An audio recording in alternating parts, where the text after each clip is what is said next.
उत्तराखंड के खूबसूरत अल्मोड़ा जिले के कई गांवों में खाली पड़े घरों की कतारें गमगीन कहानियां बयां करती हैं। यहां रहने वाले लोगों के पलायन की वजह से अब ये गांव उजड़ने की कगार पर है। रोजगार के कम मौकों, टूटी फूटी सड़कों, पानी की किल्लत और स्वास्थ्य सेवा और शिक्षा के बुनियादी ढांचे में कमी होने की वजह से गांव के लोगों के पास बेहतर जिंदगी की तलाश में पलायन करने के अलावा कोई दूसरा रास्ता नहीं बचा है। रोजगार है नहीं, सड़कें है नहीं, हॉस्पिटल यहाँ है नहीं, तो इस वजह से दिक्कत होती है ना।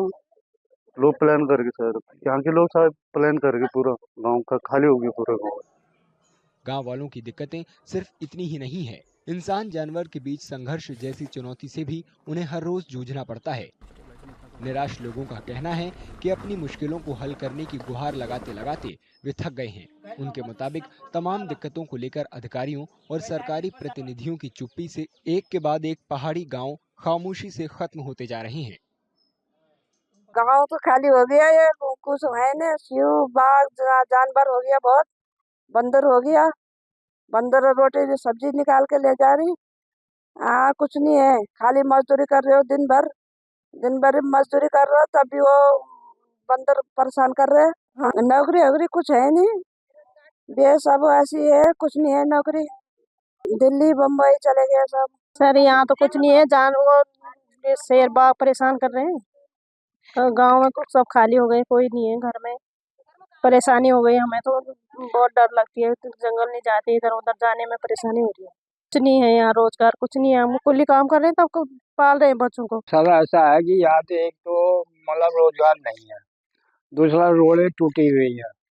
अब वहाँ मतलब नेता जो भी है तो उनको शिकायत करते कोई सुना ही नहीं है, प्रधान है वो शिकायत नहीं करता कि भाई आगे इनका क्या होगा क्या नहीं होगा है। अभी इधर जंगल है, ये हम आते हैं जाते हैं तो खतरा 24 घंटा यहाँ भागता रहता है। हर दिन अपने गांव से कई किलोमीटर सफर कर स्कूल जाने वाले बच्चे जंगली जानवरों से हुई भयावह मुठभेड़ों के बारे में बताना नहीं भूलते। हम 2 किलोमीटर पैदल चल के आते हैं, और यहाँ ना ढंग की रोड है ना ढंग की सड़क है। हमारे यहाँ के सभी लोग अपने बच्चों को लेके बाहर चले गए हैं, और यहाँ पे रोज बाघ माँ कुछ रोज दिखता है। हम रोज पैदल आते हैं, हमारे यहाँ बाघ का बहुत खतरा है, जिसके कारण हमें स्कूल आने में डर लगती है। और यहाँ से हम करीब 2 किलोमीटर दूरी रोज तय करते हैं।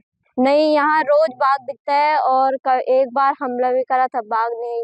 हमारे गांव में रोड भी नहीं है, जिसके कारण हमारे यहाँ के लोग सारे बाहर चले गए।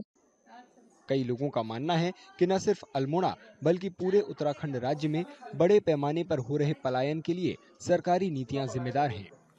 देखिए, उत्तराखंड में जिस हिसाब से पलायन हुआ है और वो पलायन अभी भी नहीं रुक रहा है, क्योंकि हमारे उत्तराखंड को बने हुए काफ़ी साल हो गए और जो हमारी सरकार की नीतियाँ हैं वो इस पलायन के लिए जिम्मेदार हैं। क्योंकि पहाड़ों में जो है सड़कों की कनेक्टिविटी नहीं दी और वहाँ पे जो स्वास्थ्य की सुविधाएं वो नहीं दी, शिक्षा नहीं दी, रोजगार उपलब्ध नहीं कराए। अब इन सब चीज़ों को लेकर पहाड़ के जो युवा हैं वो देहरादून जा रहे हैं, दिल्ली जा रहे हैं या दूसरे अन्य राज्यों में नौकरी करने जा रहे हैं, तो वो वहीं के होके रह जा रहे हैं। हमारी सरकार ने वहाँ पे कोई जो बेसिक सुविधाएं आम आदमी को सरकार की तरफ से मिलनी थी वो नहीं मिली। लोगों ने चेतावनी दी है कि बुनियादी सुविधाएं और रोजगार के मौके सुनिश्चित करने के लिए सरकार की तरफ से सही कार्रवाई नहीं किए जाने पर युवाओं का शहरों की ओर लगातार पलायन इन इलाकों को भूतहा गांवों में बदल देगा। गर्मियों की छुट्टी होने वाली थी, मेरे पापा आने वाले थे, तो हम लोग सभी खुश थे। तो मैं एक बेड पे चढ़ के डांस कर रहा था, लेकिन वो पहले ही आ गए।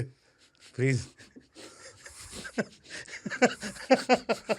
तो मैं उस समय तो कंटिन्यू नहीं कर सकता था ना, तो फ्रीज फ्रेम टाइप का हो गया। कसम पैदा कर